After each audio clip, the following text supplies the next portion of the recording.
There's no seat on the table for me. I'm going to pull a chair and sit down.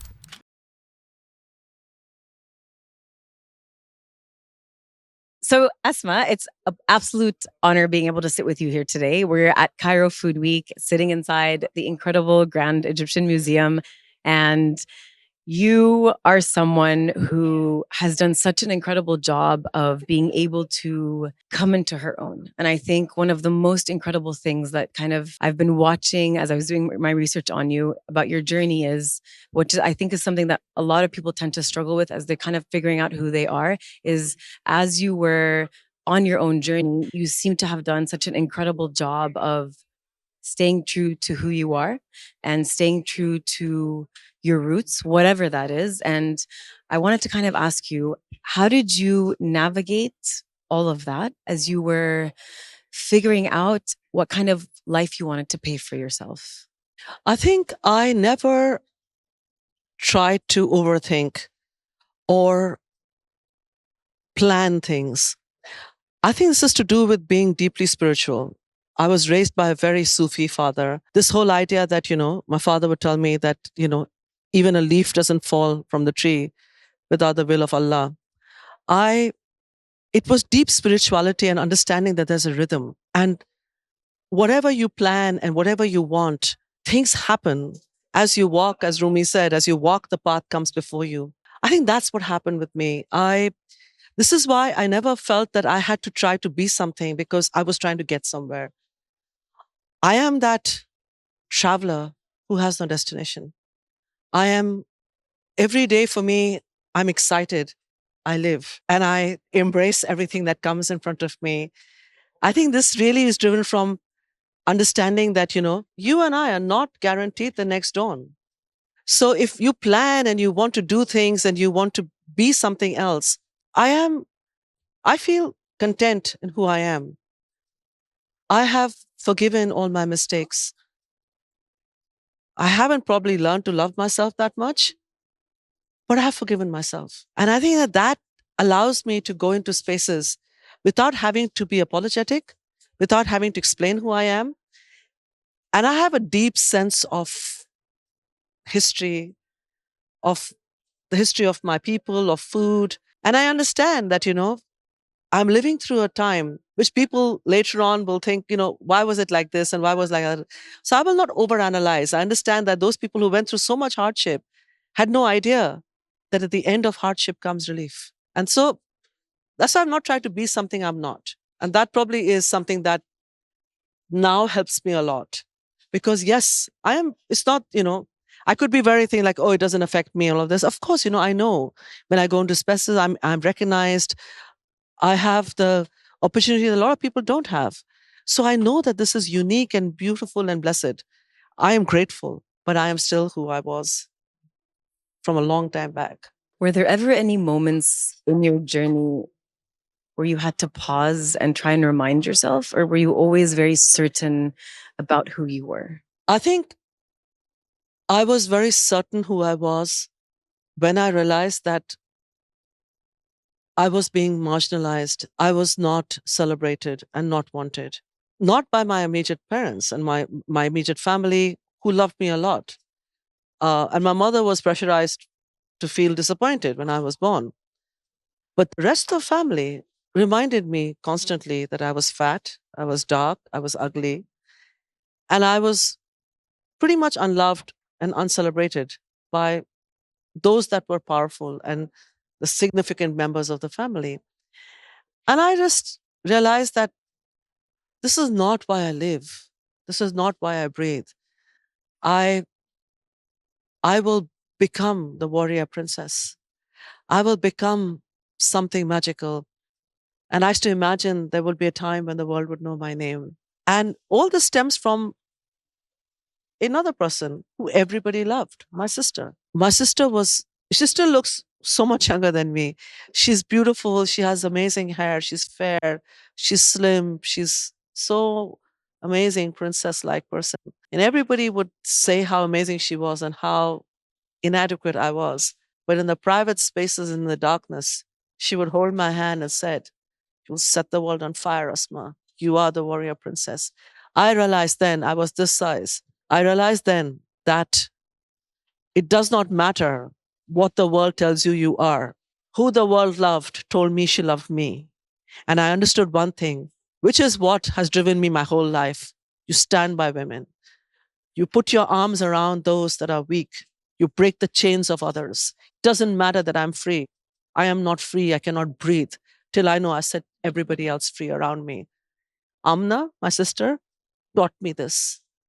She herself was just a year and a half older than me. But that moment and that conversation and her constantly holding my hand and saying, you're going to be a fighter. She didn't tell me I was beautiful. She didn't tell me you're a princess. She just told me you're a fighter. You're the warrior. And I felt that so deep.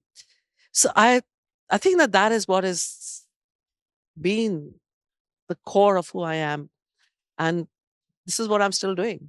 It's actually so fascinating as you say that, because I always find, I mean, I found in the past in my own life, all it takes is just one person, Yes. especially at that really young age, to believe in you. Yes. And then you can begin to believe in And yourself. for anyone who's listening to our conversation, go reach out to the child in your family, to your class, to your neighborhood. You do not imagine how it's transformative. When you go and put your arm around someone who you sense maybe being made to feel othered, being marginalized, you have no idea. Today she stands in front of you. This is so important. It's something I really, truly believe in. I try really hard. I go into communities. I work with the World Food Program. I work in refugee camps. I will go into war zones. I do this because I understand that this is one way where you can justify the privilege that you have, that you live without fear. You have to make sure those around you feel free, feel saved, and transform the lives of little girls. It's so important. I've also found you're absolutely right. What I think our work has real meaning when we find a way to pay it forward, when we find a way to take the privilege that we have and be able to find a way to help make other people's lives a little bit more comfortable, a little bit less pain, whatever way that you have.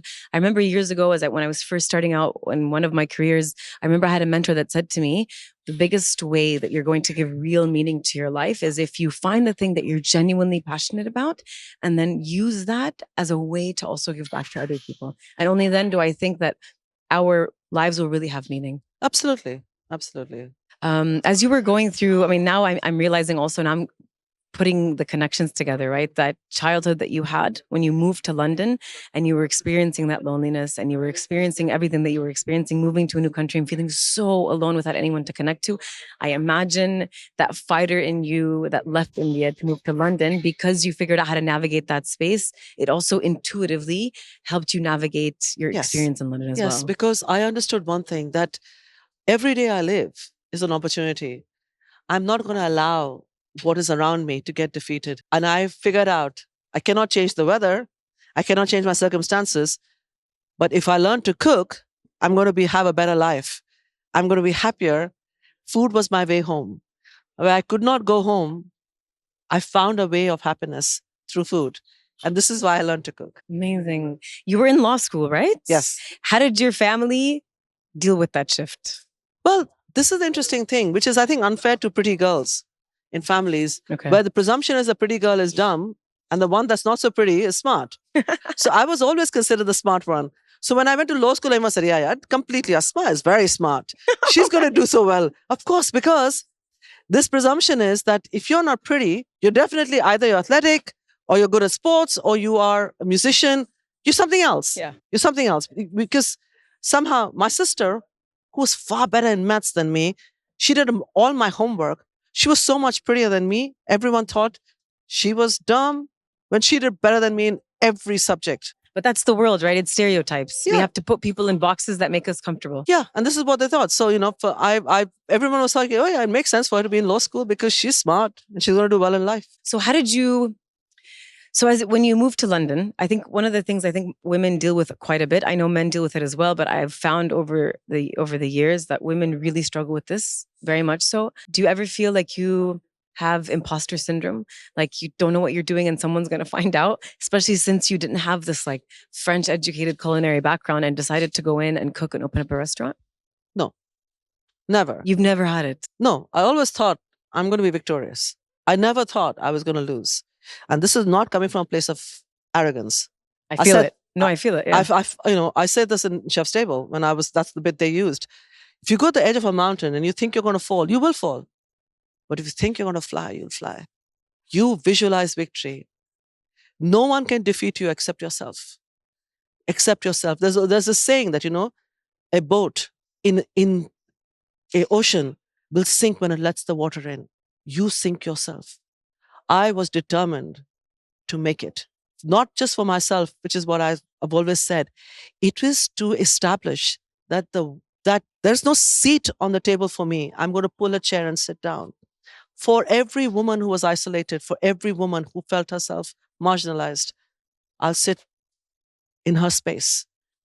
I am the ruh, I'm the soul of the woman who was made to feel she was inadequate, for that child who was made to feel ugly and unwanted.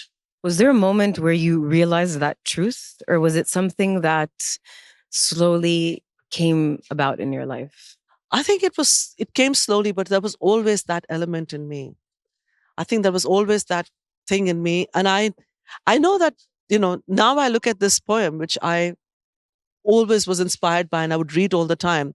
It's from a Nobel laureate from Bengal. It says Akla Chalo Re, which is walk alone. The last paragraph of that poem says, oh, unfortunate one, when the storm is raging and everyone has shut the door and you are walking out in the storm, your feet are bloodied because you're walking on thorns, because you can see nothing, there's darkness. You set fire to your ribs with the thunder and light the way for those behind you who are also lost. As a child, I loved this poem. This is the way that I live my life. I will set fire to myself so that the younger women coming behind me, the marginalized, the abandoned, the unloved, will find where the thorns are through my bloodied footprint and the light that I bring. They will find their way home. That's beautiful. It's incredible because, when I was watching you earlier on stage and after watching your episode on Netflix and doing a lot of research on you, you embody so much passion, and it's authentic and it's real. And you show up in the world in a way where you're not trying to be anything other than exactly what you are. And you're able to live such a truth that you can't help but become inspired just by being in your space. And it's, because I'm also at this particular moment in time struggling with quite a few things that I was learning to navigate. But just because I realized all it takes, and you're very right, is one person living in their truth to be able to inspire other women or anyone else to be able to do that exact same thing as well. Yes. And I think that, especially if you are in a position of strength, you owe a duty of care to others. Absolutely, I am convinced women who become powerful and pull away the ladder or unsympathetic to other women, there's a tandoor, big oven in hell. There's chili paste, there's ghee. They're going to be cooked and made into kebab when they go to hell. These women for sure going to hell, because when you were powerful and you made sure that some other woman didn't come up, that you used your power to suppress and depress other people, hell, absolutely kebab. Yeah. You're going. So I think this is something a lot of people struggle with as well, because we live in a world where we're constantly pushed to adapt to our surroundings. And oftentimes I find that when someone is forging their own path, it tends to make people uncomfortable, which is why always we're trying to be pushed into little spaces. What is it that you've learned to do for yourself to stay the course, regardless of what situation you're in, what country you're in, or what circumstances have come your way? Well, there is this reality. I live in the UK. I began my food journey there. I'm not running the same race as a white man. I'm also not running the same race as a white woman. Yes, white absolutely. feminists don't get me. They don't understand my spirituality. They don't understand my Eastern heritage. My path, my race has got obstacles. I carry baggage willingly, which is my heritage and my culture. I have to go through fire, but I come out glistening like gold and I win. So I do not look to see who is trying to tell me to stay in my lane. I run the path I want, because I understand one thing: to live is a privilege. I will not waste my life being worried about being sidelined and put into a box and made to do things against my wishes. I would be traumatized and tormented if I had to be something for someone else. I can't do it. And I think that more and more of us, all of us women, especially, you know, after you have tried to live on other people's terms, be unafraid. There is no that it's, I'm in my 40s, or, I'm in my 50s, or it's too late for me now. The day you start, that day you win. That is the important thing, that, you don't need to have the sense of, I wasted my life doing this, or I put so much effort into this and came to nothing. This is just a process. The day you break your own chains, that is when you'll understand. It's very important. Women, we tie ourselves in chains ourselves because we're trying to be something for everybody else. Don't do this. Don't do this. You will never be victorious. But more than that, the world needs you. The world needs you empowered. The world needs you free, so that you can free others, so that you can contribute and bring light to the dark spaces. Don't do this just for yourself. Do it for what you can give others. I hope that motivates women. If it's not just about you, how about the entire ummah, the ummah community? How about everybody? That you can become this source of strength. It should motivate you to be less afraid. Yeah. Absolutely, because also you're here on earth for something much bigger than just yourself. And I Yes. don't think, and I agree with you, nothing is by accident. Everything that happens here happens absolutely on purpose. And I think it becomes our duty and our responsibility to find the thing that makes us so happy, and then find a way to inspire and give that back to other people as well. Otherwise, you live a meaningless life that's only just for you. And Yeah. we weren't designed that way within our Absolutely. communities. How did you navigate? Because I know a lot of women will struggle with this as well. Having a family that didn't understand quite what you were doing at the beginning, and work between, that this is your calling and this is what you're meant to do. And I need to also keep my family into consideration, my husband and my children, and find a way to communicate to them what I'm doing so that they can understand. Or was it not important for you for that support at the beginning? See, often women get asked this thing about work-life balance. There is no balance. And I failed. I failed as a mother, and I failed as a wife. I know that I could have done a lot more. I spent so much energy trying to get this food business going, supporting other women. I know I left my family behind. And I hope my children and my husband will forgive me for this. I didn't eat a single meal with my children over the weekend. I could not go to drop either of my children to university because I had an event. All these big things that happened in my children's life, I was not there. I hope as they grow older, they will forgive me too. I'm saying this so that other women learn to forgive themselves. We are almost expected to be goddesses, that we are holding both worlds together. We can't. Say it. I cannot. Forgive yourself. Your family will forgive you. Or your colleagues will forgive you if it's work that you're focusing on your children. Whichever side you take, it's about holding on and letting go. It happens at the same time. I think that as I age, I'm very aware. My son is here in Cairo with me. I think he may have forgiven me for the chaos which was his childhood. I think my husband is just a long suffering soul. In some ways, it's great because he's not a helicoptering kind of partner.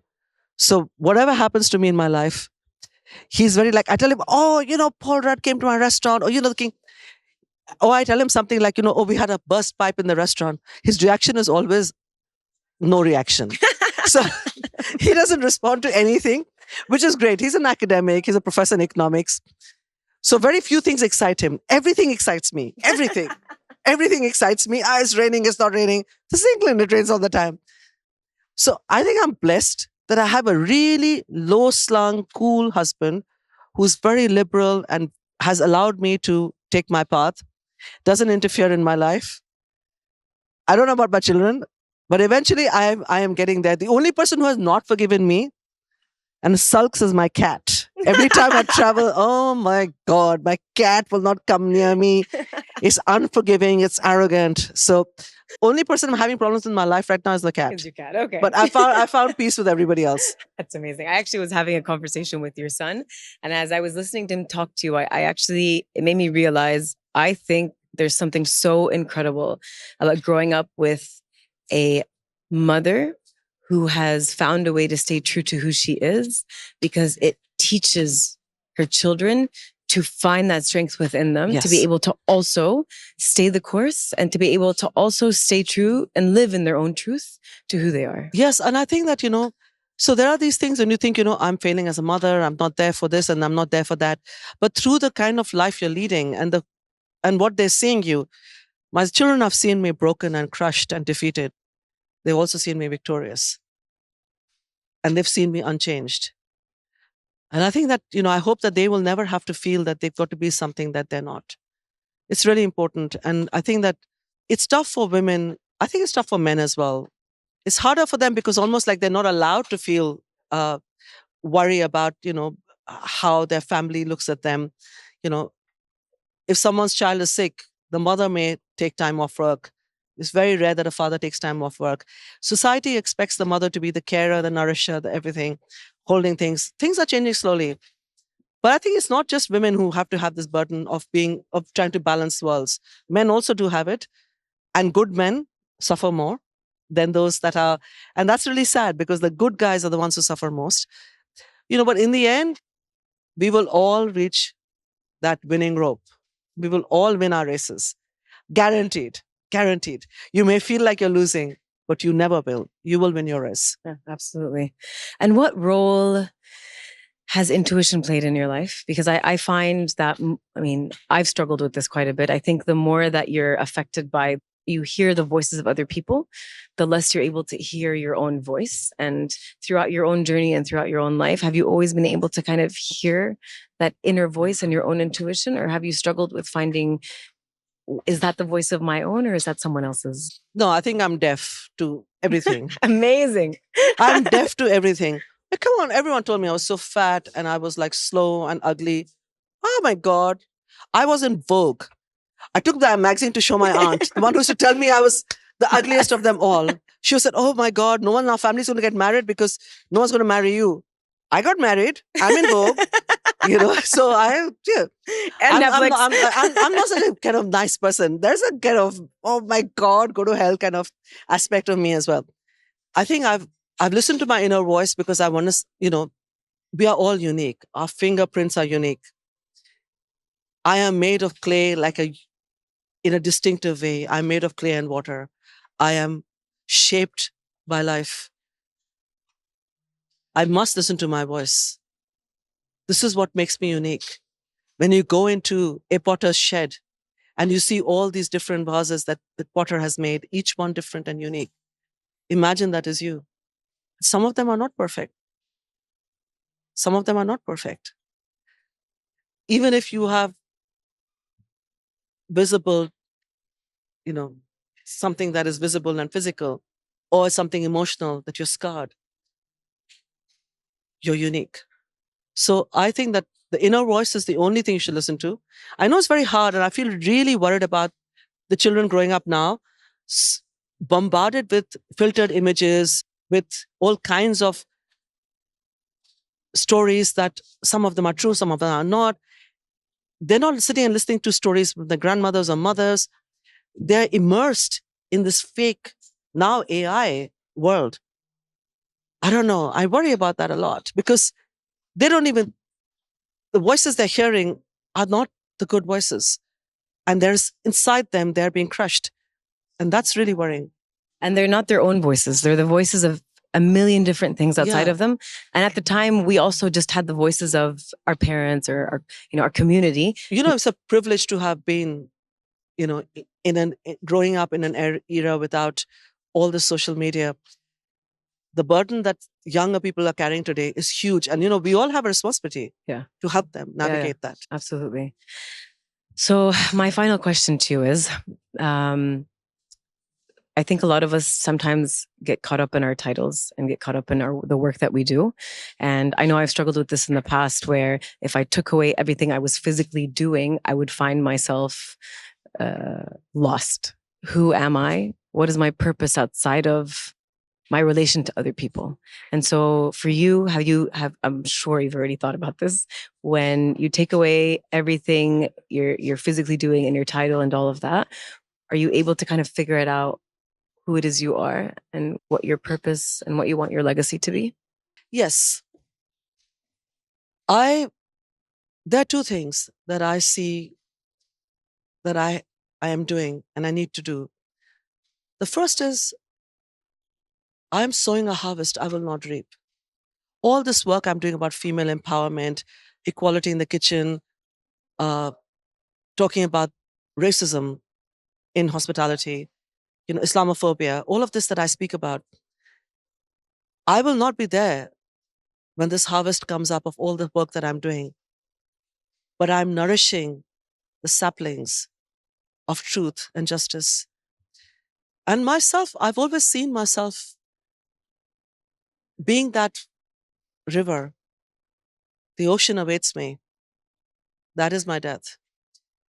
I will carve through stones. I will break down barriers. I will moisten the earth. I will nourish the saplings. Then I will go to my death.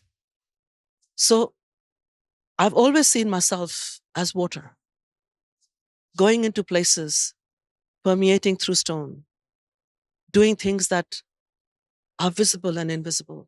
I am both. You see me and then you don't see the other things that I'm doing. So all of this can fade. The work I do, the titles I have, and everything.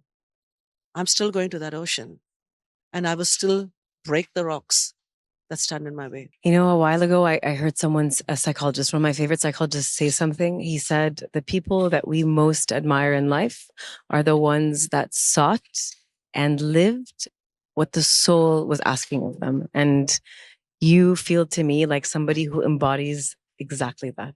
Thank you very much. Thank you so much. It's such an honor to be here with you today. I've taken so much from it to be able to apply it to my own life. And I know everybody listening to us will feel the same. Thank you. I'm very grateful. Thank you.